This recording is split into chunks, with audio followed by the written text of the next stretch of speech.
udah ada jobnya masing-masing. Kalau nggak mau tak stop lah. Cuma ini fotografer kita. Assalamualaikum warahmatullahi wabarakatuh.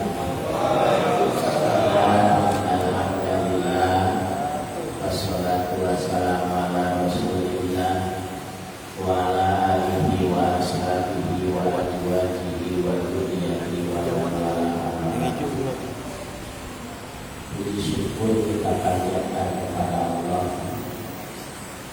Salawat salam semoga senantiasa Allah curahkan kepada Rasulullah Sallallahu Alaihi Wasallam serta keluarga, istri, sahabat dan seluruh dunia beliau dengan salawat yang sebanyak-banyaknya, sederas-derasnya sepanjang masa.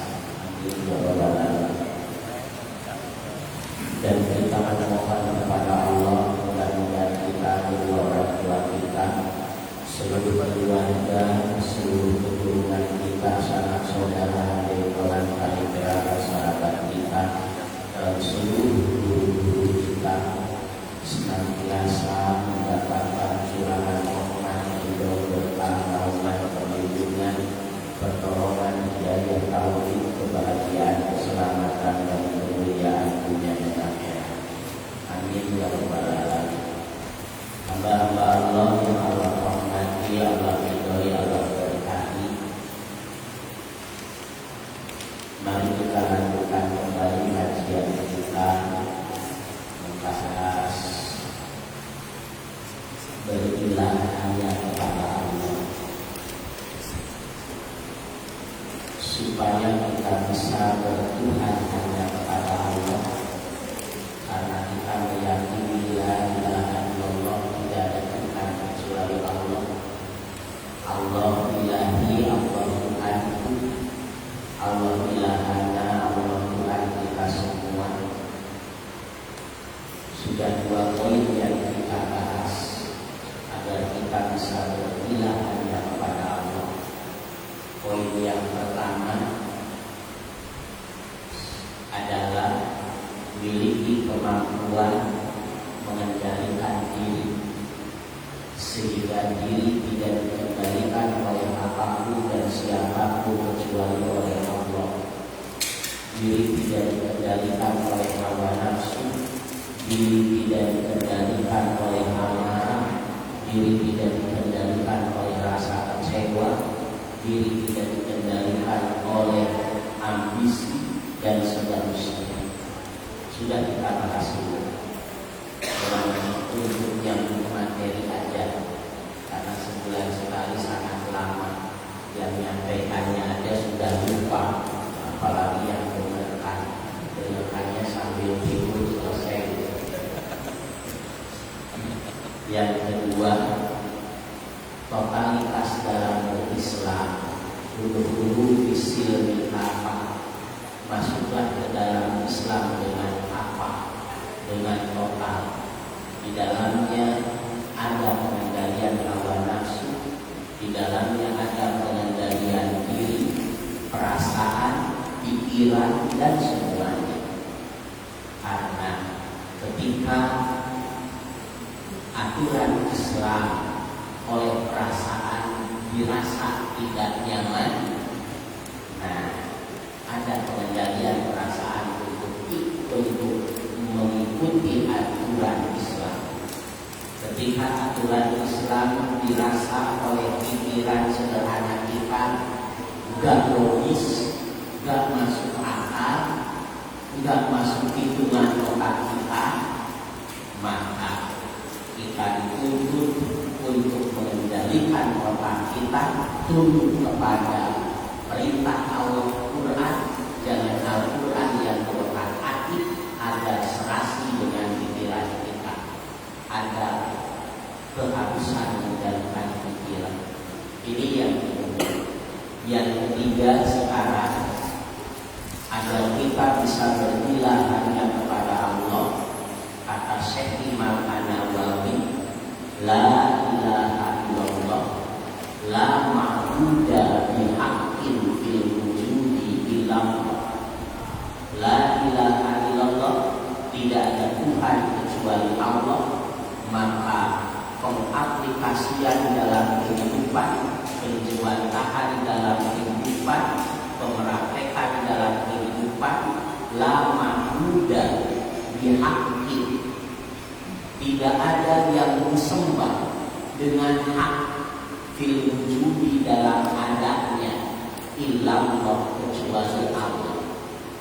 Seorang mukmin yang menyatakan Allah ilahi, Allah Tuhanku, yang menyatakan asyhadu an la ilaha illallah, aku bersaksi tidak ada Tuhan kecuali Allah, yang menyatakan la ilaha illallah, tidak ada Tuhan kecuali Allah, maka dalam kesehariannya dia harus la ma'buda bihaqqi, tidak ada yang disembah dengan hak fil wujudi dalam adanya illallah kecuali Allah. Kita sering mendengar kalimat hak yang kalau di bahasa kita kan benar. Lawan kata hak batil. Ada wajib, ada haram, ada sunnah, ada makruh. Wajib sesuatu yang kalau dilakukan dapat pahala, ditinggalkan dosa. Kebalikannya haram. Haram kalau dilakukan dia dapat dosa, ditinggalkan dapat pahala. Sunnah dikerjakan dapat pahala, ditinggalkan tidak apa-apa. Makruh dikerjakan tidak apa-apa, ditinggalkan dapat pahala. Hak benar, lawan kata hak batil. Tidak ada yang berhak disembah dalam keberadaannya kecuali Allah. Berarti siapapun yang menganggap ada Tuhan yang disembah selain Allah, maka hukumnya batil. Karena lawan kata hak adalah batil. Si A nyembah anu batil, si B nyembah anu batil, si C nyembah anu batil, karena tidak ada yang berhak disembah kecuali Allah. Seorang mukmin harus meyakini ini, bahwa dia tidak boleh menyembah kepada apapun dan siapapun kecuali kepada Allah.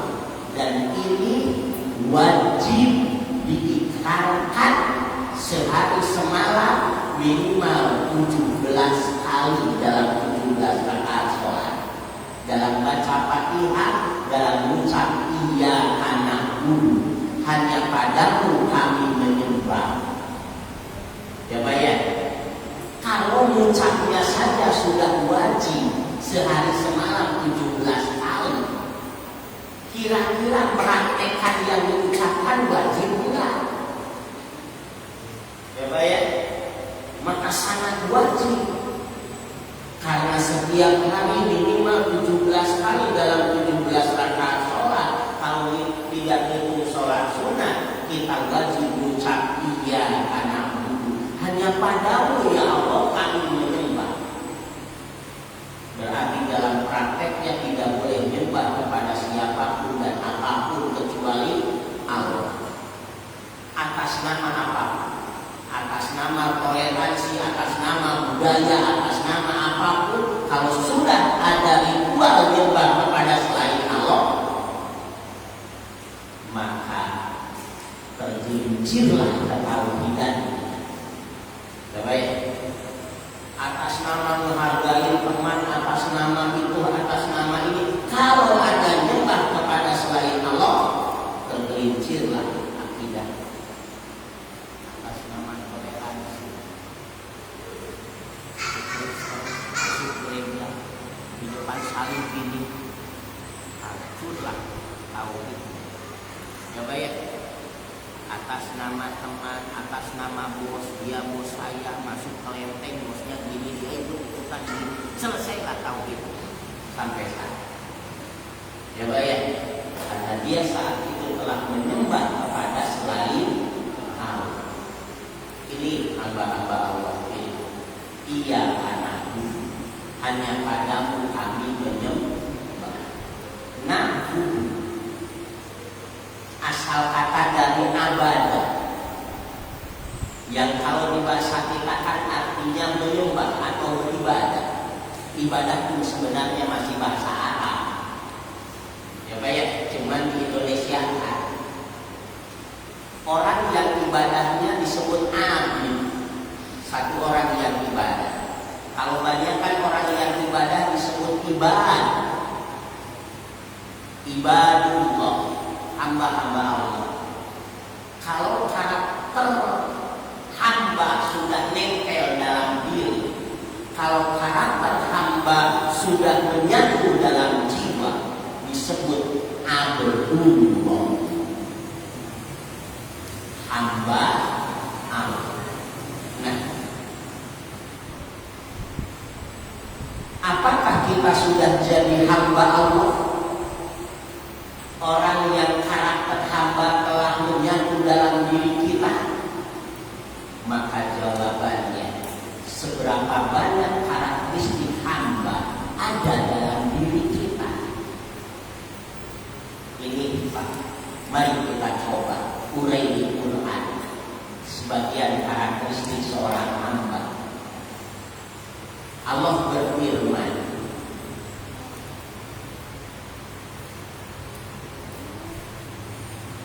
alam ahad ilaikum ya bani Adam alla ta'budu syaitan. Bukankah sudah kami peringatkan kepada kalian wahai anak cucu Adam? Alam ahad ilaikum ya bani Adam. Bukankah sudah kami peringatkan kepada kalian wahai anak cucu Adam? alla ta'budu syaitan. Kalian jangan menyembah setan. Anibuduni hadza siratul mustaqim. Sembahlah aku, kata Allah. Inilah jalan yang lurus. Di Al-Fatihah setelah ucap ya kana budu wa ya kana stain, kita berdoa mohon tuntunan Allah menuju jalan yang lurus. Ihdinas siratal mustaqim. Tunjukkan kami ke jalan yang lurus ya Allah. Di surah Yasin Allah menerangkan jalan yang lurus itu apa? Anil buduni, sembahlah aku, menghambalah kepadaku. Hadza siratul mustaqim. Inilah jalan yang lurus. Hafal Yasin Pak?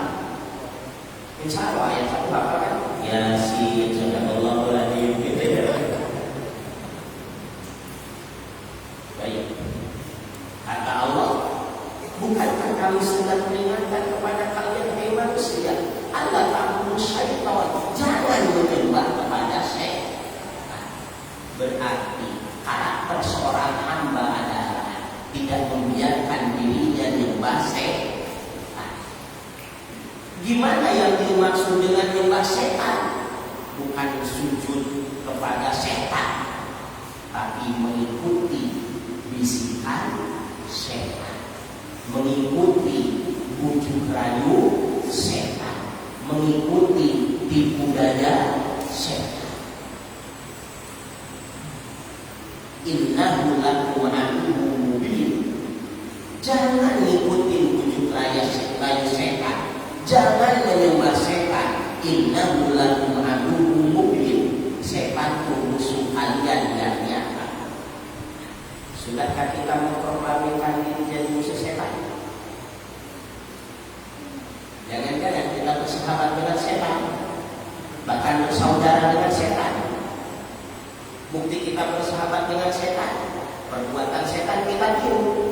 Bukti kita niru perbuatan setan, maka niru pakai tangan kiri. Ayo, kita masih suka pakai tangan kiri ya Pak ya? Kata Rasul, setan itu makan minum pakai tangan kiri. Setan pakai tangan kiri, kita makan minum pakai tangan kiri. Ikutin setan dia Pak ya? Hati-hati. Ini goreng-goreng, tangan kanan pegang bak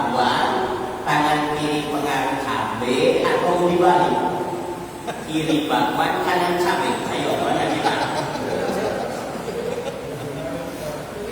Kiri bakwan, kanan cabai atau kanan bakwan, kiri cabai? Hanya selama ini kiri bakwan, kanan cabai. Ayo, boleh, mari kita ya introspeksi diri, ya. Kita kasih contoh yang lain. Hamba-hamba Allah billah, jangan menghamba kepada setan, jangan mengikuti bujuk rayu setan, tipu daya setan, jangan mengikuti kebiasaan setan. Allah mengajarkan lewat Rasul makan pakai tangan kanan. Bismillah pakai tangan kanan. Kata Allah di Quran, innal mubadirina kanu ikhwana syayatin. Innal mubadirina, sesungguhnya orang-orang yang suka memubadirkan sesuatu, kanu, nyata mereka itu ikhwana syayatin, saudara-saudaranya setan. Yang bilang itu siapa, Pak? Allah di Quran. Saya sampaikan sore ini ke Bapak. Yang suka membadirkan sesuatu, mereka saudaranya setan. Kata Allah, bukan temannya setan, bukan sahabatnya setan, tapi saudaranya setan. Kan kita ngerti, saudara hubungan batinnya jauh lebih kuat ketimbang teman. Ya baik, saudara hubungan dirinya jauh lebih kuat daripada sahabat. Kan dia begitu. Allah bahasakan yang suka membadirkan sesuatu itu saudaranya. Mulai nanya, Bapak di rumah baju yang berapa pakai berapa banyak? Celana yang nggak pernah dipakai tapi masih layak pakai udah berapa banyak di lemari? Membadir enggak? Karena setan. Karena membadir adalah saudaranya setan. Ya. Jadi gimana nih Pak Ustaz? Kumpulin sedekah. Jauh lebih sedekah yang ibadah. Biar nilainya lebih gede. Saya nggak Pak Ustaz, ini celana ini baru satu kali pakai, cuma nggak cukup karena saya kegemukan. Tubuh saya kurus lah. Apa kurusnya? Kalau nggak mau jual, gelar karpet tubuh 25.000 satu. Jual. Kenapa? Menghindari perubahan. Istri kita bajunya berapa banyak yang sudah tidak dipakai padahal masih bagus-bagus. Jadi mubadir nggak kira-kira? Sepatu bapak berapa banyak yang disimpan dan dipakai? Mubadir nggak kira-kira? Ayo, habis semuanya. Ya, mubadir saudaranya sehat. Kita dikasih sehat oleh Allah pakai bagi-bagi, bukan mubadir kan? Kita dikasih umur oleh Allah, tapi tidak ada kebaikan yang memperkuat mubadir, tidak. Mubadir itu saudaranya setan, tidak akan pernah membiarkan Bapak bertauhid, yakin 1000%. Bahkan setan tidak akan pernah membiarkan Bapak masuk surga. Setan pengen kita semua bareng-bareng ke neraka dengan mereka. Kebayang, ya dulu alam fahsya wal munkar, dalam kebencian dan kemungkaran. Tiba-tiba kita melakukan sesuatu yang oleh Allah dikategorikan itu saudaranya setan. Dan itu berpuluh tahun terjadi pada diri kita. Ya, silakan selesaikan dulu. Ya, selesaikan. Kenapa? Kita ingin menghamba kepada Allah. Satu, jangan menghamba ke setan. Yang kedua, karakteristik sampaikan di akhir surah Al-Fajr. Ya ayyatuhan nafsul mutmainnah, wahai yang berjiwa tenang, wahai yang jiwanya tenang, irji'i, kembalilah engkau ila rabbiki, kepada Tuhanmu, radiyatan, dengan penuh keridhaan, mardiyatan, diridhoi pasti. Fadkhuli fi ibadi, masuklah engkau ke dalam golongan hambaku. Masuklah engkau ke dalam golongan hambaku. Wadkhuli jannati, masuklah ke surgaku. Siapa yang oleh Allah disuruh masuk surga, masuklah ke surgaku. Jawabannya hamba-hamba Allah. Fadkhuli fi ibadi, masuklah ke dalam golongan hambaku.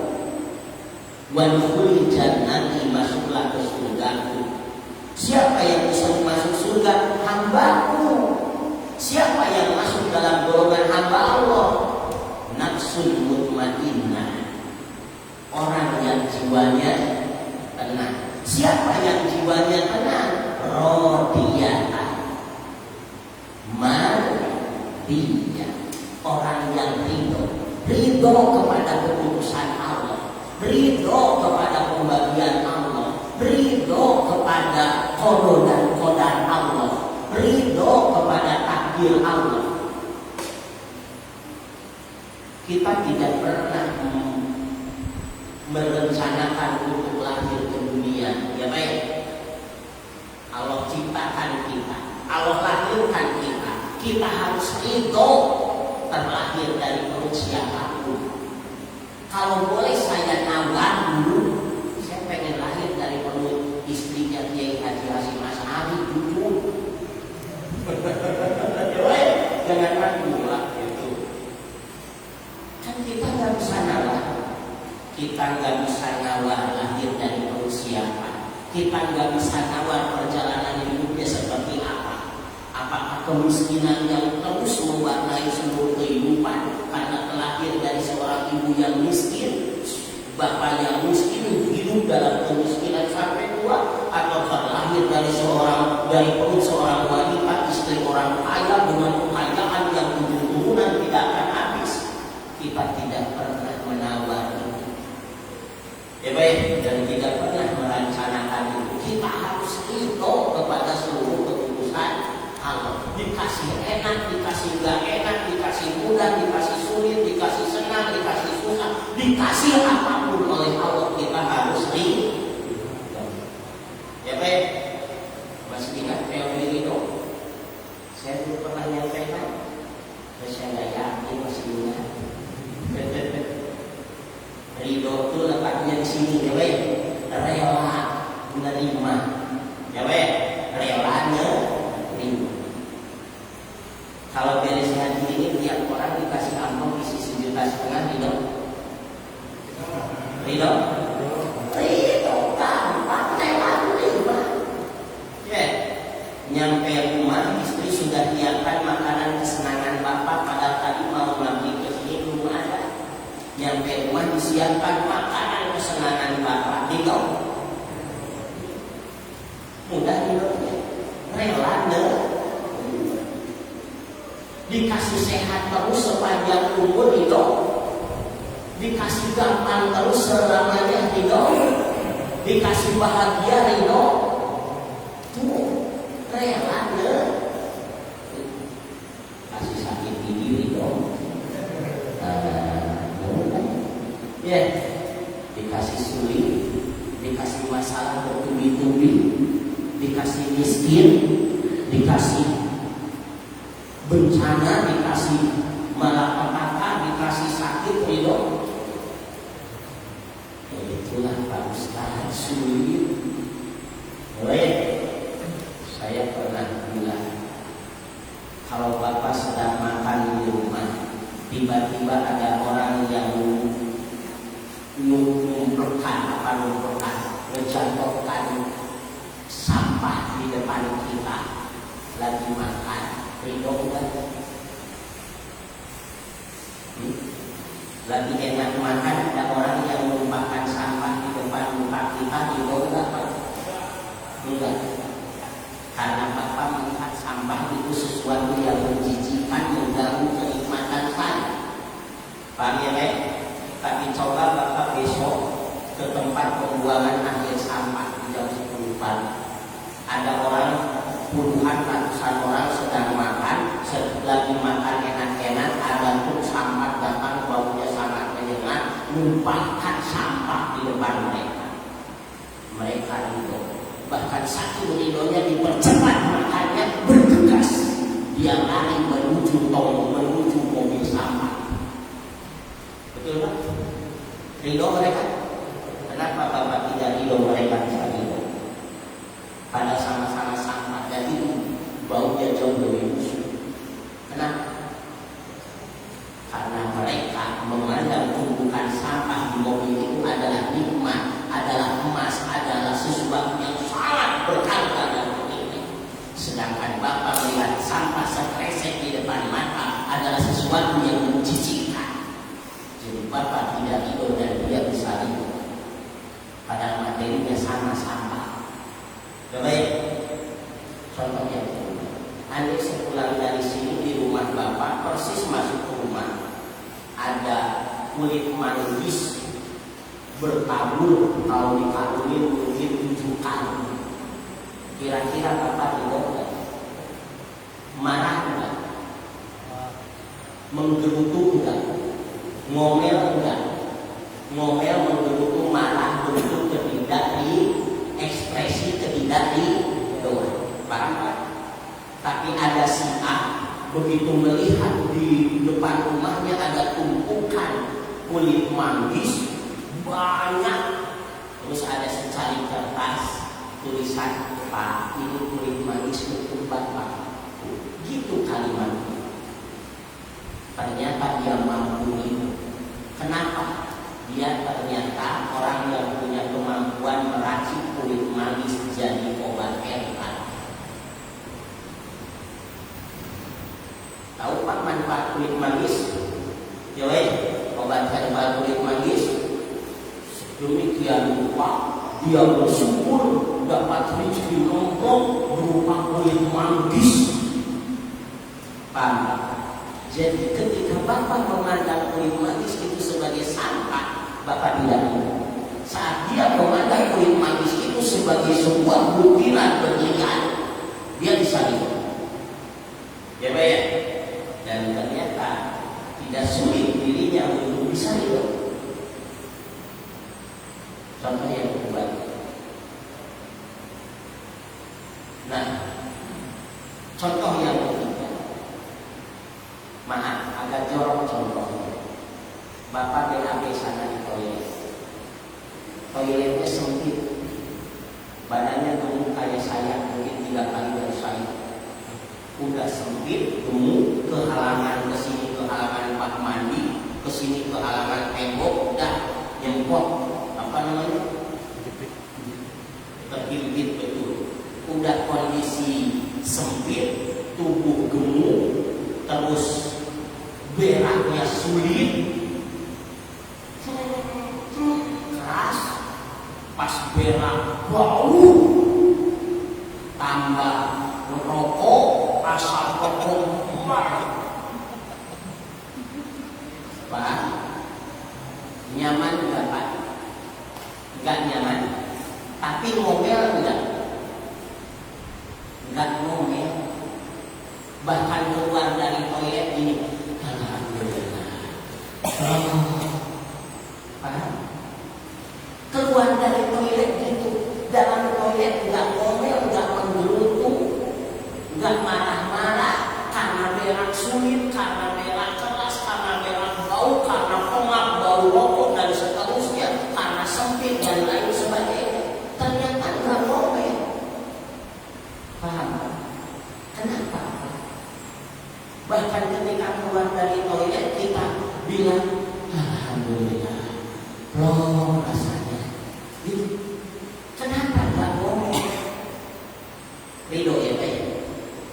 Padahal gak nyaman ya. Ridho. Padahal di dalamnya kebaikannya satu. mana kebaikannya, ini plong gitu ya, keluar kotoran, tapi penderitaannya banyak. Udah jongkok kesemutan karena lama dulu dan seterusnya, sulit terapi yang baru dan lain sebagainya. Tapi rupanya kita bisa juga. Kenapa? Yang mendominasi pikiran kita satu, plong sudah bisa berak. Ya.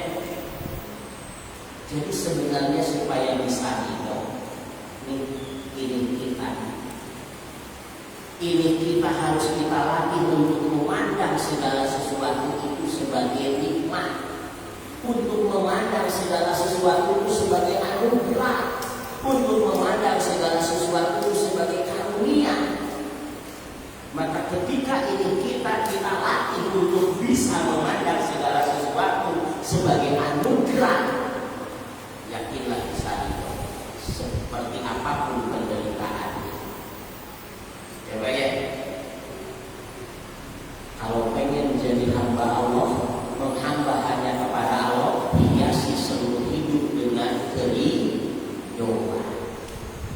Kalau nggak ridho, Allah murka dengan semurka-murka.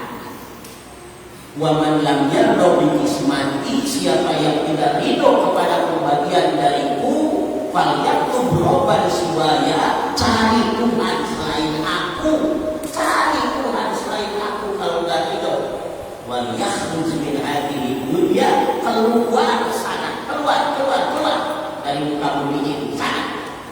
Allah marah kalau kita nggak ridho. Tuh, Pak. Dua. Pengen menjadi hamba Allah, tumbuhkan karakteristik seorang hamba. Karakteristik seorang hamba yang ketiga di Quran. Anishkurillah, bersyukurlah kalian kepada Allah. In kuntum, jika memang kalian itu iyyahu, hanya kepada Dia Allah, tak dulu kalian menyembah. Bersyukurlah kalian kepada Allah jika memang benar hanya kepada Allah lah kalian menyembah.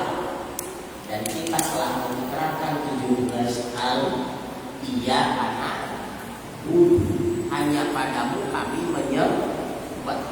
Maka konsekuensinya bersyukur kepada Allah. Tuh, bikin diri jadi hamba yang pandai bersyukur, maka engkau jadi seorang hamba. Karena karakter hamba adalah senantiasa bersyukur. Hamba Allah kita, kalau dikasih nikmat bilang alhamdulillah, bersyukur tidak?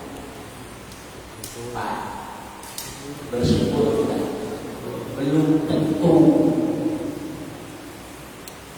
Kenapa Ustaz bilang belum tentu? Karena selama ini para Ustaz bilang kalau dikasih nikmat bilang alhamdulillah. Saya kasih contoh.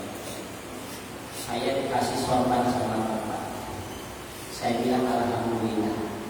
Setelah dikasih saya bilang alhamdulillah, terus ini sorban saya jadikan keset di depan pintu rumah. Paham? Pas saya pakai keset kaki, Bapak yang ngasihnya ngeliat. Kira-kira perasaan Bapak yang ngasih gimana, Pak? Bapak tuh ngasih sorban untuk ibadah, untuk sholat gitu lah kurang lebih, atau sarung. Saya dikasih senyum, saya dikasih bilang terima kasih, saya dikasih bilang alhamdulillah. Tetapi setelah itu sorbannya saya kasih, saya pakai keset di depan rumah. Bapak tersinggung nggak, Pak? Kan bukan tersinggung nggak, Pak? Tersinggung. Kira-kira ngasih lagi nggak besok lusa? Allah ke Bapak ngasih air minum untuk Bapak, Pak. Tapi oleh Bapak dipakai untuk cuci tangan. Kira-kira gimana, Pak? Dikasih air minum sama Allah dipakai cuci tangan. Itu cuci tangan itu di sana. Selama ada, kecuali kalau nggak ada, itu lagi masalah. Ya, kayaknya kita kalau bilang alhamdulillah harus berpikir ulang.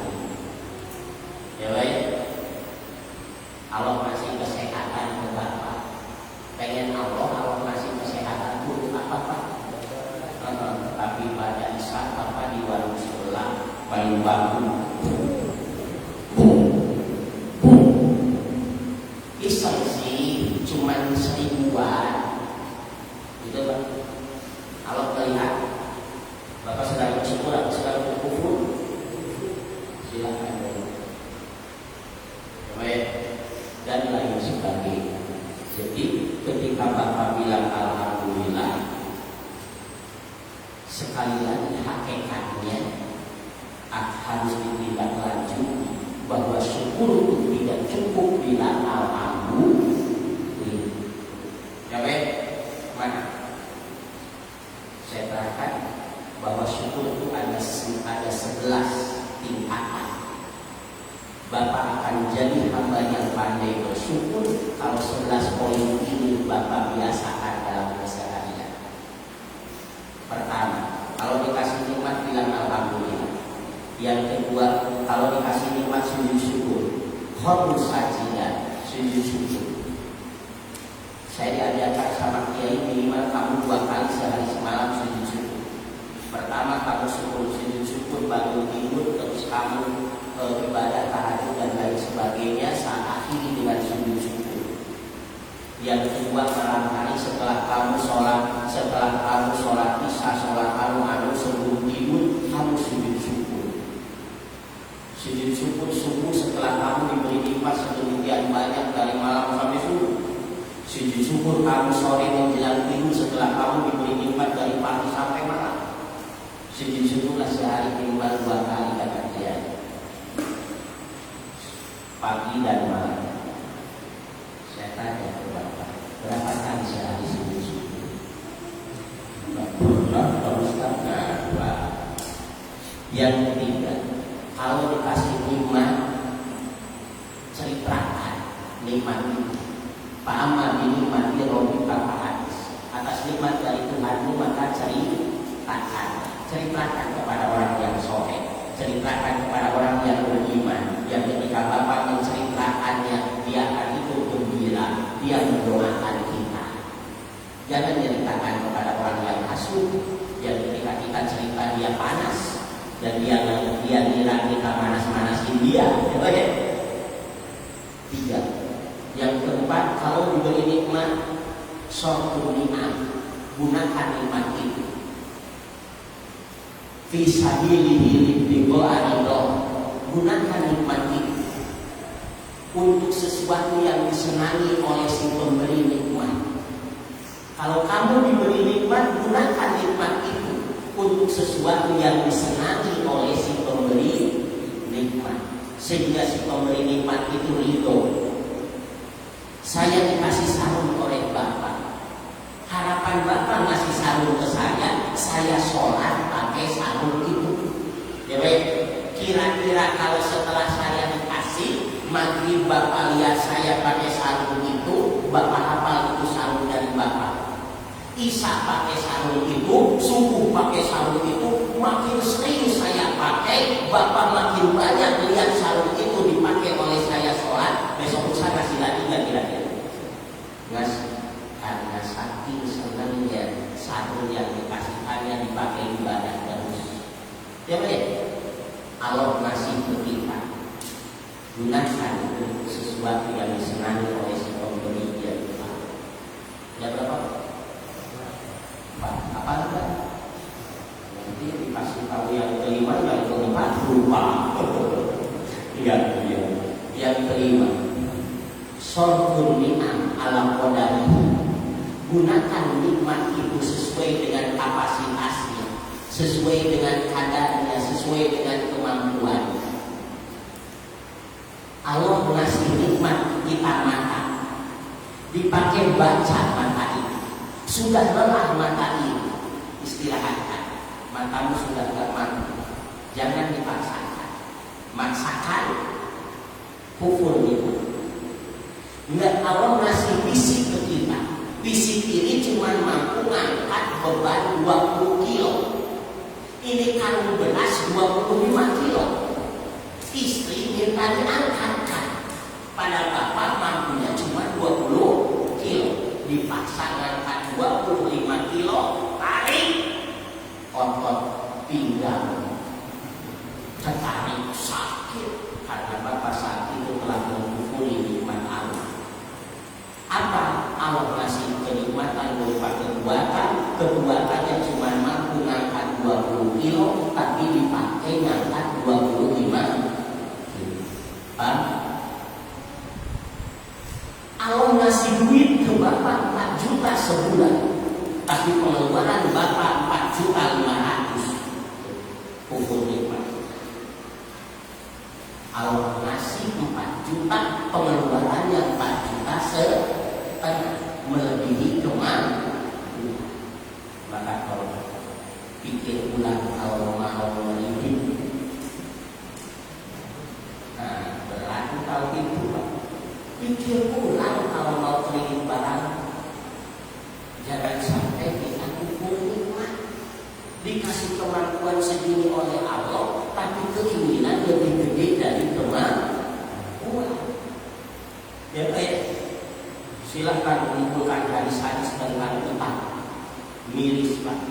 Ia membuat dari hati-hati dengan utang. Utang itu jadi kehinaan di siang hari dan jadi kegelisahan di malam hari. Siang hari tiap orang yang lewat ke depan rumah kita senyum dikit. Kenapa senyum dikit? Ternyata selirikan membaca tulisan dengan cat merah dalam pengawasan pihak bank. Belum bayar. Jadi kolektor bank datang rumah kebur pintu bikin malu teriak sedemikian depan tetangga datang. Utang menjadi kehinaan di siang hari. Malam gak bisa tidur mikirin utang. Orang yang meninggal punya utang Rasul mau menolakkan. Tahu jelas siapa yang menanggung utangnya. Sahabat meninggal Rasul mau menolakkan. Jadi ada orang mati syahid tidak langsung masuk surga karena utangnya. Dia kalau bisa maaf hidup mending gak punya utang walaupun kaya. Ingat, setuju kan? Setuju? Tos.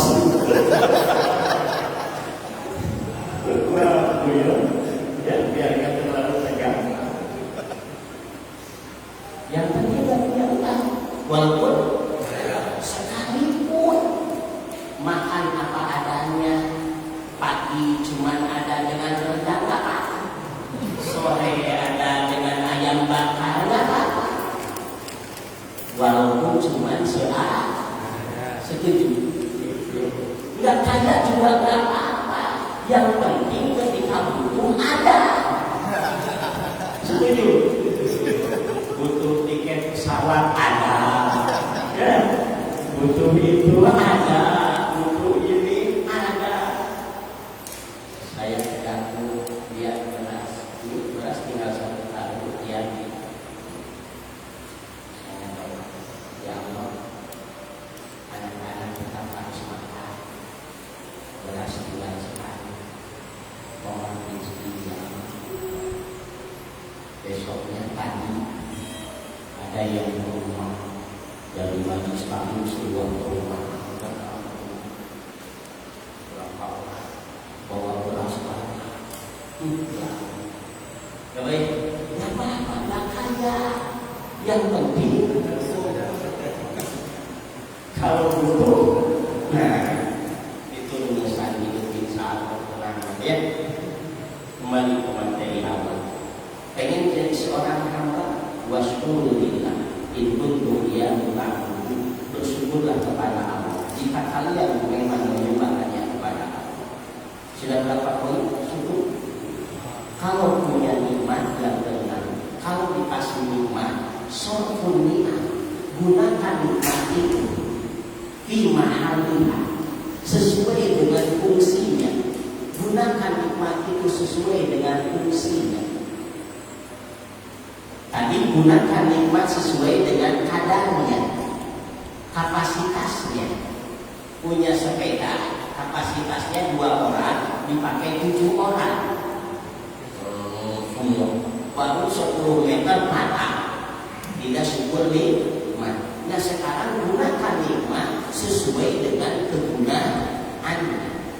sesuai dengan kegunaannya, itu syukur nikmat. Maka kegunaannya untuk melihat melihat yang mana yang paling baik, kan gitu. Dipakai melihat yang, nah, gunakan sesuai dengan kegunaannya. Maka diciptakan untuk melihat apa? Tidak semua harus dilihat, tidak semua boleh dilihat. Melihat yang baik-baik. Tapi rupanya dipakai melihat yang jelek. Istri tidur, anak tidur, lampu dimatiin, bapak buka HP, kok aneh. Jamaah di masjid yang dibuka yang lain-lain di HP, ada perempuan ngambil telanjang. Nah, ya, itu Allah kasih mulut untuk bicara, maka lakukan berbagai ucapan yang baik-baik dan sesuai dengan yang Allah beri. Jangan dipakai bunuh orang, jangan dipakai memfitnah orang, jangan dipakai menyebarkan kejelekan orang, jangan dipakai membohong dan seterusnya. Gunakan sesuai dengan kegunaan. Jangan dikhianati. Itu syukur nikmat. Sudah berapa Pak? Yang ketujuh, hidup bi'ah. Jaga, pelihara nikmat yang Allah berikan. Kita dikasih nikmat, jaga nikmat itu, pelihara nikmat itu. Itu syukur nikmat. Maka sedikit pengalaman, tapi ini pelajaran berharga yang tidak akan pernah bisa saya lupakan. 10:30 malam saya ditelepon kiai dari rumah beliau ke pesantren. Yang terima teman, kata kiai ada Heri, ada saya. Akhirnya dipanggil, saya telepon dia, Pak, ke rumahnya. Saya ke rumah kiai. Nyampe rumah kiai, itu motor cucikan Her. 10:30 malam mau jam 11 saya cuci motor kiai. Habis saya cuci, saya keringkan pakai kanebo. Saya pikir udah bersih. Saya bilang ke kiai, Pak, sudah saya masukkan ke rumah sebentar ya.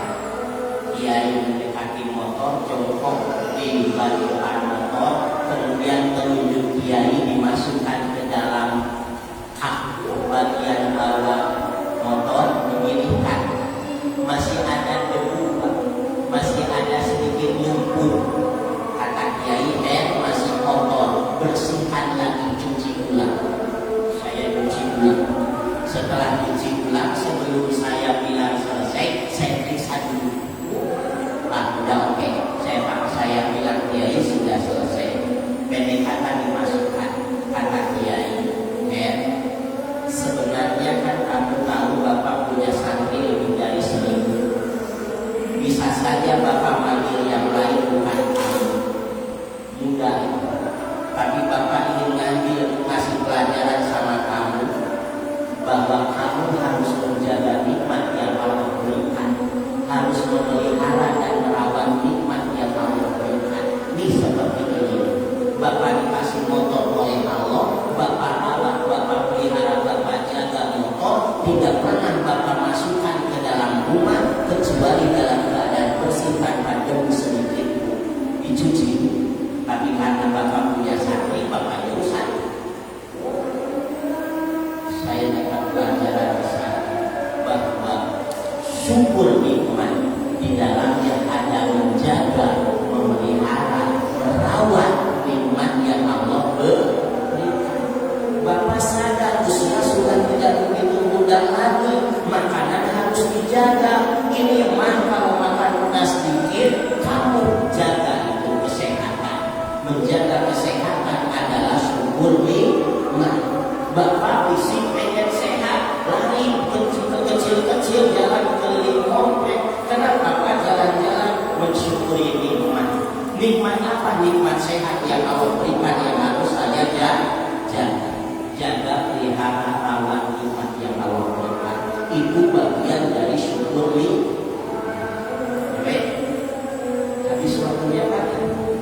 Segitu aja dulu ya Pak. Kita berusaha.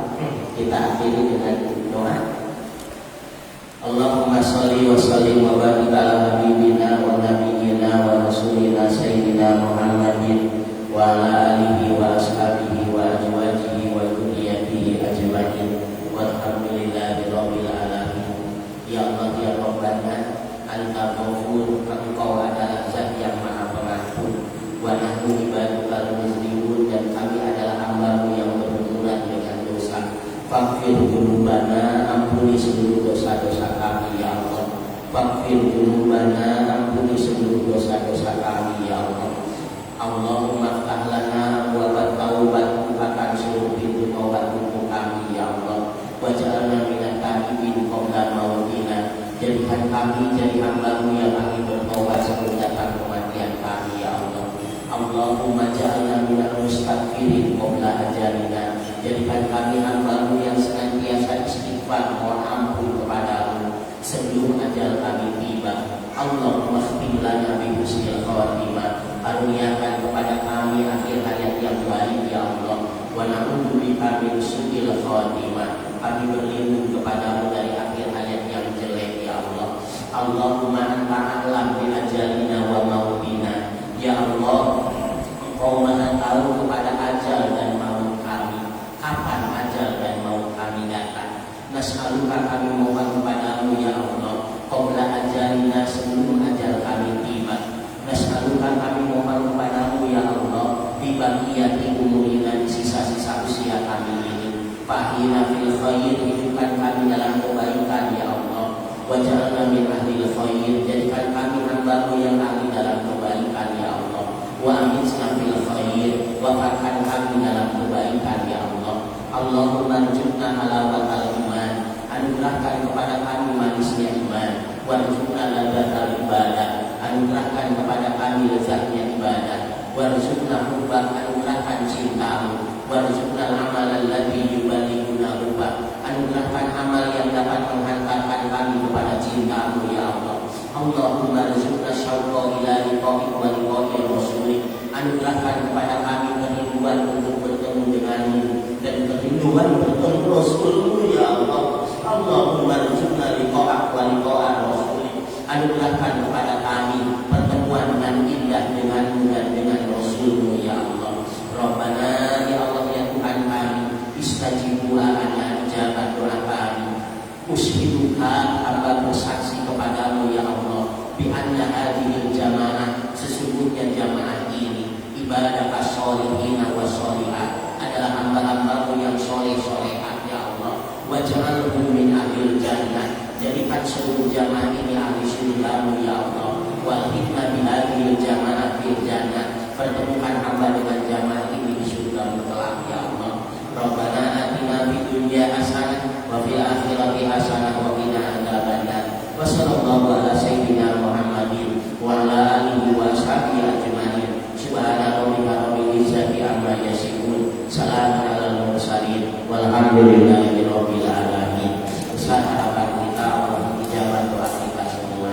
Terima kasih, mohon maaf, mari kita akhiri dengan kafaratul majlis. Subhanallahumma wa bihamdika, asyhadu an la ilaha illa anta, astaghfiruka wa atubu ilaik. Assalamualaikum warahmatullahi wabarakatuh. Waalaikumsalam warahmatullahi wabarakatuh.